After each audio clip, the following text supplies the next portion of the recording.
Et je suis très heureux de commencer cette journée et cette 4e édition avec une plénière très intéressante parce qu'elle va nous permettre d'échanger avec 2 experts, avec 2 spécialistes qui nous font l'amitié, malgré leur emploi du temps, d'être avec nous aujourd'hui.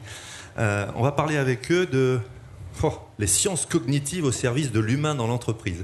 Vaste sujet, messieurs, puisque vous êtes là. Vous allez nous aider à rentrer justement dans le vif du sujet. Est-ce que l'homme est une machine à apprendre ? Pourquoi, comment et surtout jusqu'où ? Est-ce que le sommeil est essentiel ? Moi qui suis un gros dormeur, je dis oui. Je ne sais pas ce que vous en pensez, vous. Xavier Bertrand me disait l'autre fois quand je l'ai interviewé qu'il arrivait à dormir 4 heures. Il avait trouvé son cycle de sommeil, il l'avait calculé et le respectait. Je ne sais pas comment vous faites, vous. On va en parler avec nos invités. En tout cas, des clés pour l'entreprise, des conséquences pour l'apprentissage et puis des données pour réfléchir. On en parle avec nos 2 invités. Je vous demande de les accueillir chaleureusement. Lionel Nakache, neurologue, physiologiste. Lionel, vous pouvez nous rejoindre, ou plutôt professeur. Vous êtes professeur de médecine à Paris 6, co-directeur de l'équipe de recherche neuropsychologie et neuroimagerie à l'Institut du cerveau et de la moelle épinière à La Pitié-Salpêtrière. Et vous êtes avec Merci. nous, je vous en prie, installez-vous. Et à vos côtés, François Duforez. Je vous demande de l'accueillir aussi chaleureusement, médecin du sport et du sommeil, spécialiste de la performance au Centre du sommeil et de la vigilance à l'Hôtel Dieu et fondateur du European Sleep Center.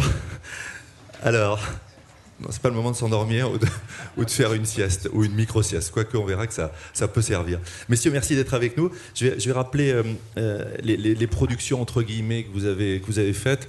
Lionel, si vous permettez de vous appeler par votre prénom ainsi que François.